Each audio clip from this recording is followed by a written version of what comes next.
Hello viewers, আসসালামু আলাইকুম। আশা করি তোমরা সবাই অনেক বেশি ভালো আছো। তো দেখো, এই পর্বে আমি ত্রিকোণমিতিক সমাধান করব।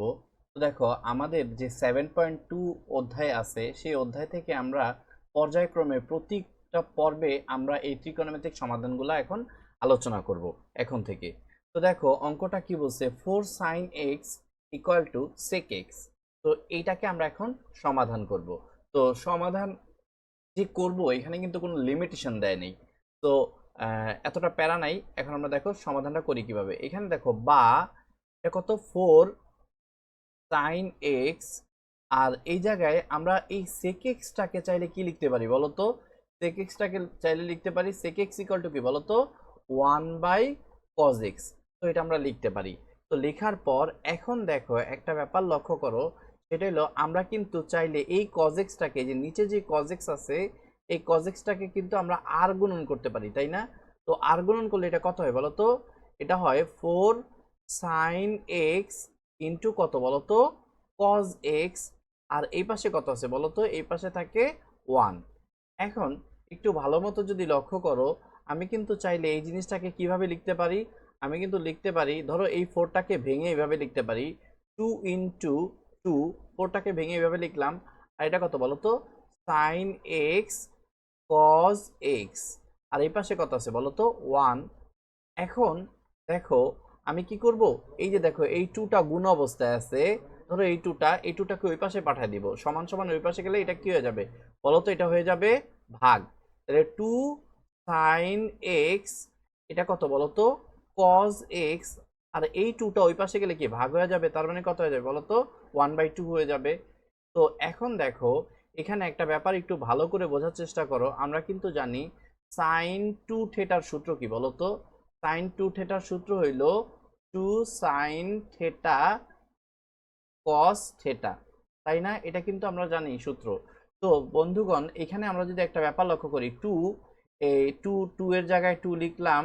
আর এখানে মনে করো সাইন, এই থেটার জায়গায় আমি কি লিখলাম, এক্স লিখলাম। আর এই কজের জায়গায় আমি, কজের এই থেটার জায়গায় আমি কি লিখলাম, এক্স লিখলাম। বলো তো 2 sin x cos x, এই দেখো এই থেটার জায়গায় কি আসছে, এক্স আসছে। এই থেটার জায়গায় কি আসছে বলো তো, এক্স আসছে। তাহলে বুঝতেই পারতেছো, তাহলে এই থেটার জায়গায় কত আসবে বলো তো, এই থেটার জায়গায়ও এক্স আসবে। তাহলে সূত্রটা কি দাঁড়াবে, সাইন টু এক্স, তাই না? ব্যাপারটা কিন্তু এরকম ঘটবে। তাহলে বন্ধুগণ দেখো, 2 sin x cos x, এটুকুর বদলে কি লিখতে পারি বলতো, sin 2x। তাহলে এখানে লিখতে পারি sin 2x লিখতে পারি। আর এই পাশে কত আছে বলতো, এই পাশে আছে হাফ।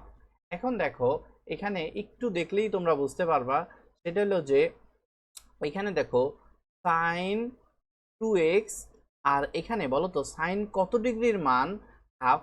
আমরা কিন্তু সবাই এক বাক্যে জানি যে সাইন 30 ডিগ্রির মান কত, হাফ। তো যেহেতু আমরা এটা হায়ার ম্যাথ করতেছি, তো ডিগ্রি লেখার তো সিস্টেম নাই। তো এটাকে কি লিখতে হয়, এটাকে লিখতে হয় সাইন, এই এটা ডিগ্রি লেখা, ডিগ্রিটাকে রেডিয়ানে লিখতে হয়। এই 30 ডিগ্রিকে কত লিখতে পারি, রেডিয়ানে যদি লিখি তাহলে কত হয় বলতো, পাই/, কত বলতো, 6 লিখতে হয়। তো আমরা সাইন 30 ডিগ্রির বদলে কত লিখতে পারি, এই মানে সাইন 30 ডিগ্রির বদলে লিখতে পারি সাইন পাই/6। তো হাফের বদলে আমরা কত লিখতে পারবো, হাফের বদলে আমরা লিখতে পারবো সাইন পাই/6। তো আমরা এই হাফের বদলে লিখবো সাইন কত বলতো, পাই/6 লিখতে পারি কিন্তু, তাই না? এখন একটা সূত্র সম্পর্কে তোমাদের একটু বেসিক আইডিয়া দিব, কারণ তোমরা এখন আর 9-10-এ পড়ো না, এখন ইন্টারমিডিয়েটে পড়ো। এখন তোমাদের একটু চিন্তা ভাবনা চেঞ্জ করতে হবে।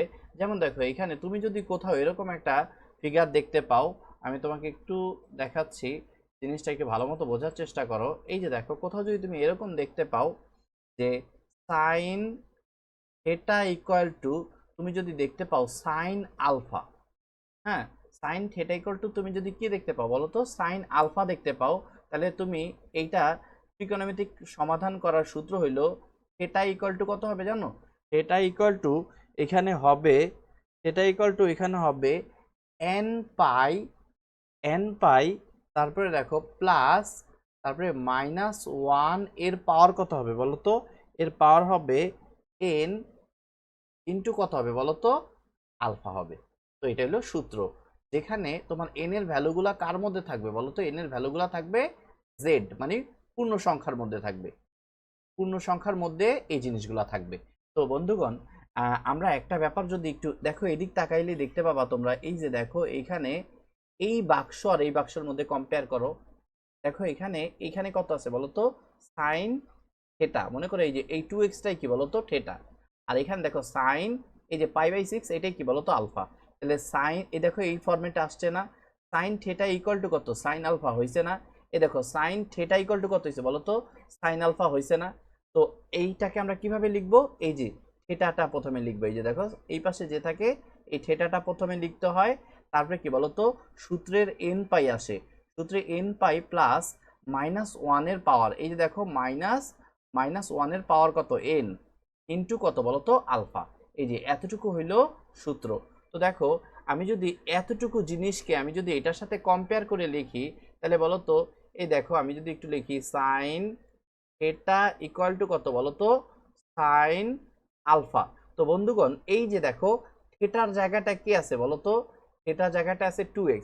তো সুন্দর করে যেহেতু আমার সূত্রের প্রথমে থিটা আসবে, তো এই থিটার জায়গাটা কি আছে 2x আছে, তো 2x-টাকে প্রথমে লিখলা, লিখার পর তারপরে তুমি এই পাশে কত লিখবো বলো তো n পাই, এই n পাইটা হলো সূত্রের, তো n পাই তারপরে কত বলো তো প্লাস এই যে -1 পাওয়ার কত দিবা বলো তো -1 পাওয়ার এই যে n দিবা n। আচ্ছা তারপরে কি আছে বলো তো, তারপরে আছে এই যে আলফা। বলো তো বন্ধুগণ আলফার জায়গাটা এখানে কে বসে আছে, এই যে আলফার জায়গাটা কে বসে আছে বলো তো, আলফার জায়গায় বসে আছে π/6। তো এখানে সুন্দর করে লিখবা π/6। তারপরে তুমি কি লিখবা বলো তো একটা কমা দিয়া, এই যে তুমি যে n এর ভ্যালুগুলা বের করবা, এই n এর ভ্যালুগুলা এই n এর মান যে তুমি বসাবা, n এর মান যে তুমি বসাবা, এই n গুলা কই থেকে নিবা বলো তো পূর্ণ সংখ্যা z থেকে নিতে হবে। এটুক তুমি পাশ দিয়ে সুন্দর করে লিখে দিবা। তো লিখে দেওয়ার পর এখন যেহেতু সমাধান করতে বসে, সমাধান মানে কি বলো তো, এই যে দেখো সমাধান করার মানে হইল এই যে দেখো সাইন বা সেক এর পাশে থিটার জায়গায় যে থাকে তার মান নির্ণয় করা, তার মানে এই যে এক্স এর মান বের করা, এই থিটার পজিশনে যে থাকে তার মান বের করা, তার মানে এখানে বোঝাচ্ছে যে এক্স এর মান বের করা। সো এক্স এর মান তো আমি এখন বের করব, তো এক্স এর মান বের করার জন্য আমাকে কি করা লাগবে বলো তো, এই যে দেখো আমরা যে কাজটা করব সেটা হলো এক্সটাকে এই এতটুকু জিনিসকে এতটুকুকে এতটুকুকে আমি হাফ দ্বারা গুণ করব, কত দ্বারা গুণ করব হাফ দ্বারা গুণ করব। তো এই বাম পক্ষেও আমি হাফ দ্বারা গুণ করব, ডান পক্ষেও আমি হাফ দ্বারা গুণ করব।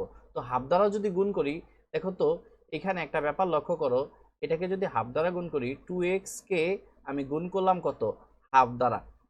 এইবার এই যে দেখো ডান পক্ষটাও লিখতেছি n পাই প্লাস -1 এর পাওয়ার কত n ইন্টু কত π/6। এই এতটুকু জিনিসকেও আমি কত দ্বারা গুণ করবো বলো তো, এতটুকু জিনিসকেও আমি হাফ দ্বারা গুণ করলাম। ওকে, তার মানে উভয় পক্ষকে আমি হাফ দ্বারা গুণ করলাম।